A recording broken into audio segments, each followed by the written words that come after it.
সৃষ্টিকর্তাকে, বিধানদাতাকে, স্রষ্টাকে তাকে খুঁজছে। মনের ভিতরে চিন্তা, মস্তিষ্কে চিন্তা। হঠাৎ করে রাত এলো, পশ্চিম গগনে সুন্দর এক তারকা উদিত হলো, সান্ধ্য তারা। সন্ধ্যার সময় যে তারাটা ওঠে সেটা ছোট না বড়? বড়। সেটা সারা রাত থাকে না অল্প সময় থাকে? অল্প সময় থাকে। শান্ত তারা দেখে ইব্রাহিম আলাইহিস সালাম বললেন, হ্যাঁ রাব্বি, তাই গেছি আমার রব, এটাই আমার রব, এটাই হচ্ছে আমার স্রষ্টা, এটাই হচ্ছে সর্বময় ক্ষমতার মালিক। আল্লাহ পাক বলেন, ইব্রাহিম আলাইহিস সালাম তাকিয়ে থাকলেন। কিছুক্ষণ পরে এই তারকা যখন অস্তমিত হয়ে গেল, ইব্রাহিম আলাইহিস সালাম তখন বললেন, ফালাম্মা আফালা ক্বালা লা উহিব্বুল আফিলিন। যে জিনিস অস্তমিত হয়ে যায় তাকে আমি মহব্বত করি না, পছন্দ করি না, সে রব হতে পারে না। যে রব হবে তার আবার উদয়স্ত কিসের? কিছুক্ষণ পরে চন্দ্র উদিত হলো, চাঁদ দেখে ইব্রাহিম আলাইহিস সালাম বললেন, ফালাম্মা রাআল কমারা বাযিগান ক্বালা হাযা রাব্বি। চাঁদ দেখে বললেন, এটাই আমার রব, এটাই আমার স্রষ্টা, এটাই আমার বিধানদাতা। ফালাম্মা আফালা ক্বালা লাইন লাম ইয়াহদিনি রাব্বি لأكونن من القوم الضالين। চাঁদ যখন অস্তমিত হয়ে গেল, ইব্রাহিম আলাইহিস সালাম তখন বললেন, আমার প্রকৃত পক্ষের যিনি প্রভু, যিনি আমার রব, তিনি যদি আমারে সত্যিকারের পথ না দেখান তাহলে আমি গোমরাহ হয়ে যাব, গোমরাহদের পথভ্রষ্টের অন্তর্ভুক্ত হয়ে যেতে পারি। চিন্তা করতেছেন আমার রবকে। তারকা দেখলাম অস্তমিত হয়ে গেল, চাঁদ দেখলাম ডুবে গেল, তাহলে আমার রবকে। সকাল চলে যাওয়ার পর যখন দেখলেন পূর্ব দিগন্ত থেকে সূর্য উদিত হয়েছে ডগমগ করে, সূর্যকে দেখে তিনি বললেন, ফালাম্মা ওয়াশ-শামসা বাযিগাতান ক্বালা হাযা রাব্বি হাযা আকবার। সূর্যকে দেখে বললেন, এটাই আমার রব আর এটাই বড় রব। যেহেতু চাঁদের আলো ছিল স্নিগ্ধ, সূর্যের আলো অত্যন্ত প্রখর, চাঁদের দিকে তাকানো যেত, সূর্যের দিকে তাকানো যায় না। এটাই আমার রব এবং বড় রব। হযরত ইব্রাহিম আলাইহিস সালামের এই ভুলও ভেঙে গেল।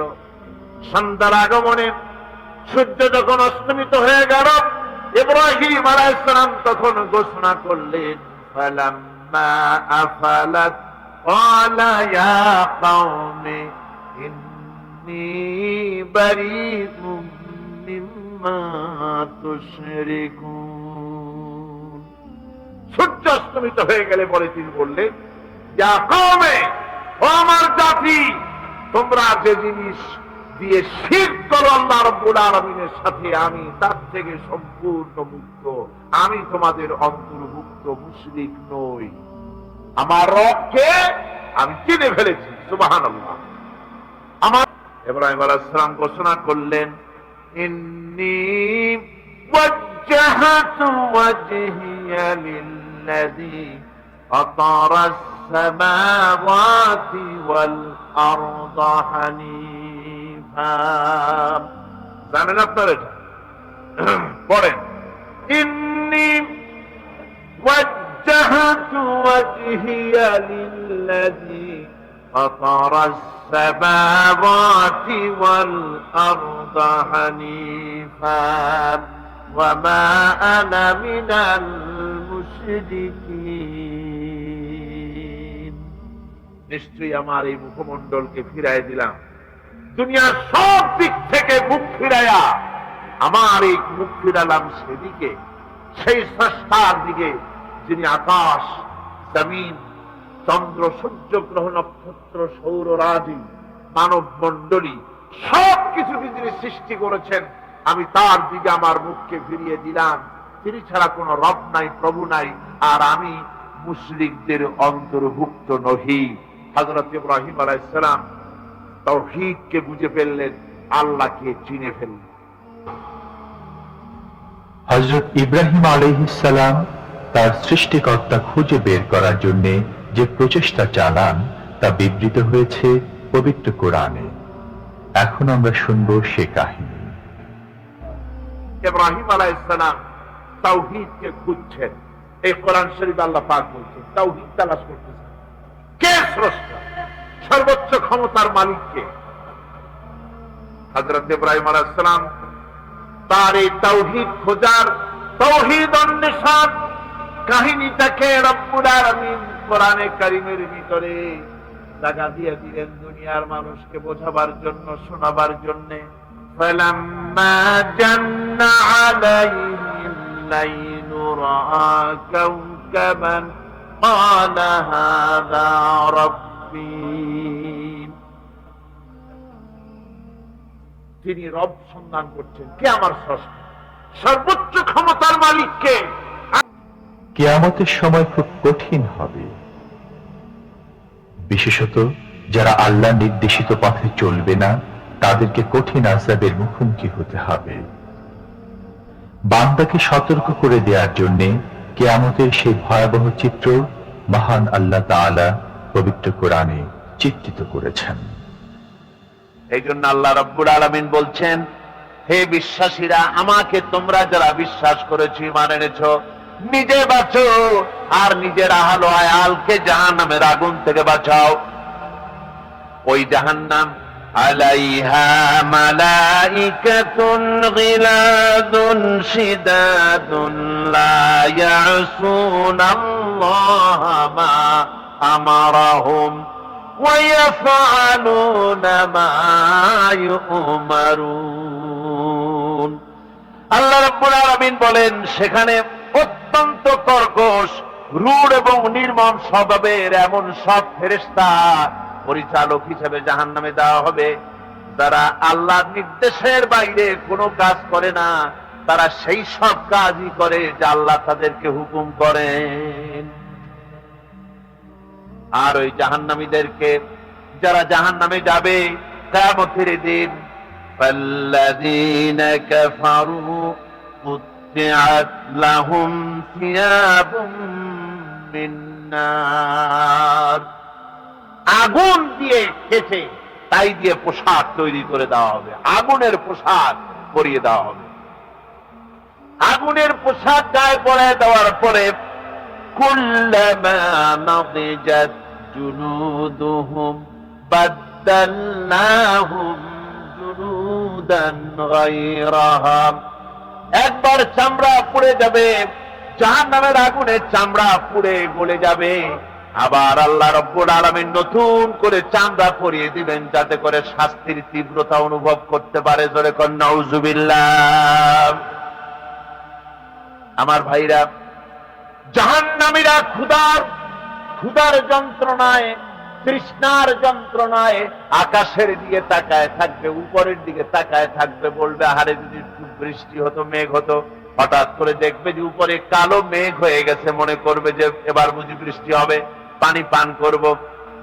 মেঘ তারা দেখতে পেল, মেঘের ভিতর থেকে অল্পক্ষণের ভিতরে গরম পানি পড়বে, এমন গরম পুঁজ, এমন গরম রক্ত পড়বে, যেগুলি পান করলে পরে সঙ্গে সঙ্গে পেটের নাড়ি ভুড়িয়ার কলিজা পিছনের দরজা দিয়া সব বেরিয়ে যাবে।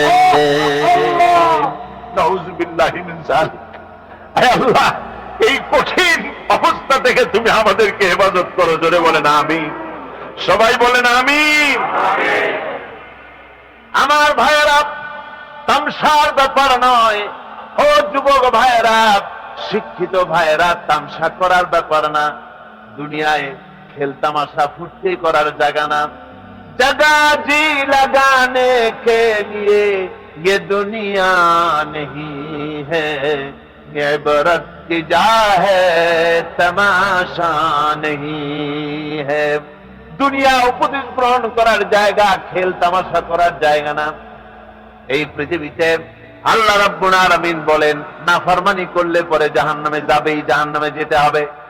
ওই জাহান্নামীদেরকে কি খেতে দেওয়া হবে? আল্লাহ পাক বলছেন, শোনো, খেতে দেব কি?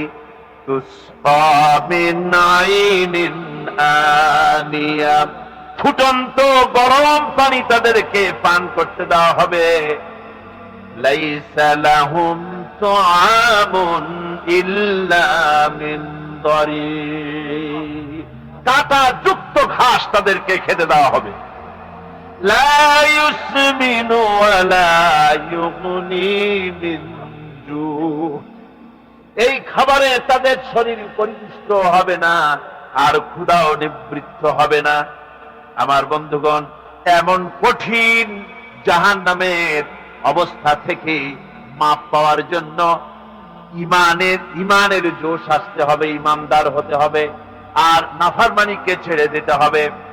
জাহান্নামে যখন মানুষদেরকে নিয়ে যাওয়া হবে, জাহান্নামীদেরকে, ইযা উলকু ফিহা সামিউ লাহা শাহীকান ওয়া হিয়া তাফুর, যখনই খোদাদ্রোহীদেরকে জাহান্নামের দিকে নিয়ে যাওয়া হবে, আজ তো খুব মাতবাড়ি, কত ভক্ত আছে, তারপরে কত শক্তি, কত কিছু, কিন্তু আল্লাহর দরবারে যখন হাজির হবে, কোন শক্তি তখন কাজে লাগবে না, কোন শক্তি কাজে লাগবে না।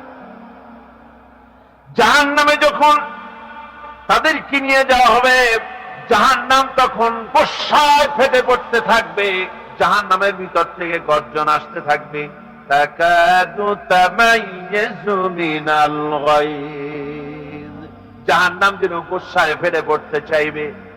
কুল্লামা উলকিয়া ফিহা ফাওজুন সাআলাহুম খাজানাতুহা আলাম ইয়াতিকুম নাযীর, জাহান্নামের পরিচালক বলবে, ও আল্লাহর বান্দা, কেন আজ জাহান্নামে আসলি, কেন দোজখে আসলি? আলাম ইয়াতিকুম নাযীর, তোর কাছে কি কোনো ভীতি প্রদর্শক কেউ যায় নাই? কোন নবীর কথা কি শোনো নাই? কোরআনের কথা কি শোনো নাই? হাদিসের কথা কি শোনো নাই? জাহান্নামে কেন এলি? এত বড় খারাপ জায়গা কেন আসলি? শোনো নাই কি কোনো ভয় দেখানো কেউ কে সব সতর্কবাণী শোনায় নাই? বেঈমানেরা বলবে, ক্বালু বালা ক্বাদ জাআনা নাযীর, হ্যাঁ, আমাদের কাছে এসেছিল, আমাদের কাছে ভীতি প্রদর্শনকারী এসেছিল। ফাকাযযাবনা ওয়া কুলনা মা নাযালাল্লাহু মিন শাই, এসেছিল কিন্তু আমরা বলেছি বেটা মিথ্যে কথা বলে। তোরে কর নাউযুবিল্লাহ, বেটা মিথ্যে কথা বলে। কিসের ব্যস্ত, কিসের দোজখ? খালি খালি দোজখের একটা ভয় দেখাইয়া দুনিয়ার এই টাটকা সুখগুলি নষ্ট করতে চায় এরা। পয়গম্বরদেরকে এরকম বলেছে, আর আলেমদেরকেও যখন কোরআন হাদিস থেকে বলা হয় তখন বলে, এরা জানি দোজখের কথা কইতে, দোজখ কিসের? আর ব্যস্ত, সে তো এক অসভ্য উদ্যান। ধরে কর নাউযুবিল্লাহ। এমনি করে তারা তামসা করে। ওরা বলবে, আমরা এসেছিল ভীতি প্রদর্শনকারী, আমরা মিথ্যে মনে করেছি, বলেছি ওটা মিথ্যে কথা, আর বলেছি আল্লাহ এই ধরনের কিছু নাজিল করেন নাই। জাহান্নামীরা বলবে, ওয়াকালু লাউ কুন্না নাসমাউ আও নাকিলু মা কুন্না ফি আসহাবিস সাঈর। আরে লাউ কুন্না নাসমাউ, তার মানে হলো যদি আমরা শুনতাম, অর্থাৎ মানতাম, যদি নবীর কথা মানতাম, কোরআনের কথা যদি মানতাম, আর যদি ভালো করে বুঝতাম, মা কুন্না ফি আসহাবিস সাঈর, তাহলে আজকে এই জাহান্নামের কঠিন শাস্তি আমাদের লাভ পেতে হতো না, জাহান্নাম থেকে বেঁচে যেতে পারতাম। কি সর্বনাশ করলাম বুঝি নাই, যা কিছু শুনেছি মানুষের কথা মতো শয়তানের ওয়াসওয়াসায় পড়ে তো ভুলই করলাম। সেদিন যতই আফসোস করা হোক না কেন, এই আফসোস